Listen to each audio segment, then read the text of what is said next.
नमस्कार, पुण्य श्लोक अहिल्याबाई शो में हम देख रहे हैं कि देवी अहिल्या बहुत दर्द में हैं, पीड़ा में हैं, मगर फिर भी अपनी गौतमबाई साहिब की वचन की लाज रखती हैं और युवराज को किसी और का होने देती हैं। बहुत सारे मौके थे, बहुत सारी ऐसी बातें थी जिनको बोल करके, जिनको कह करके, जिस वजह से देवी अहिल्या शादी को बड़े आराम से रोक सकती थी, मगर ऐसा नहीं करती वो। क्यों? क्योंकि आत्मसम्मान भी कोई चीज़ होती है और फिर देवी अहिल्या है वो। इसीलिए वो प्रजा के हित के बारे में सोचती है, सब हित पर ध्यान नहीं देती है। बिल्कुल मल्हार राव सूबेदार जी जैसे ही वो न्याय का काम करते थे। न्याय यहाँ पर यही था कि खुद के बारे में ना सोचकर युवराज के बारे में सोचें, मालवा की पटरानी के वचन के बारे में सोचें। ठीक है, सोच लिया, मगर अब जब देवी अहिल्या बार बार गिर जाती हैं और इस बार तो सबके सामने गिर जाती हैं, बेहोश हो जाती है और सबके सामने क्यों बेहोश होती है देवी अहिल्या, क्यों चक्कर आते हैं देवी अहिल्या को, ये कारण जब सबके सामने आ जाएगा तब तब क्या होगा। देखिए, यहाँ पर पहली संभावना तो ये है कि देवी अहिल्या वहाँ पर गिरती है, चक्कर खा के गिर जाती है,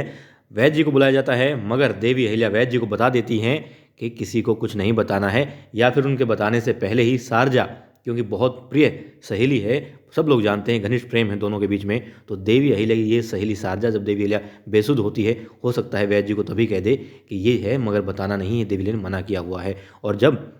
वैद्य जी पाते हैं कि वाकई में कारण यही है, तो सारजा सही ही कह रही होगी, नहीं बताना होगा, तो वैद्य जी नहीं बताएंगे, कुछ और बहाना बना देंगे, या फिर देवी अहिल्या से जब पूछा जाएगा तो वो फिर से कोई ना कोई बहाना बना देंगी। और यदि दूसरा कारण सामने आ ही जाता है, देवी अहिल्या का मुख्य जो कारण है चक्कर खा के गिरने का, वो यदि सबके सामने आ जाता है, पता चल जाता है कि मालवा में किलकारियां गूंजने वाली है, युवराज दूसरी पत्नी ही नहीं ला रहे हैं बल्कि उनके पास संतान भी आ रही है, बाबा साहेब बनने वाले हैं, और जब ये बातें सबको पता चल जाएगी कि देवी अहिल्या आई बनने वाली हैं, तो क्या होगा? कुछ नहीं होगा। मेरे ख्याल से यहाँ पर मल्हार राव सूबेदार जी की संतान है युवराज खंडेराव, और अपनी माता गौतमबाई सरकार के वचन तले दबे हुए हैं, इसलिए वो पार्वती को नज़रअंदाज नहीं करेंगे, अपनी संतान को और देवी अहिल्या को ही इस वक्त उनको नज़रअंदाज करना वो बेहतर समझेंगे। या फिर यदि मन में आ भी जाए,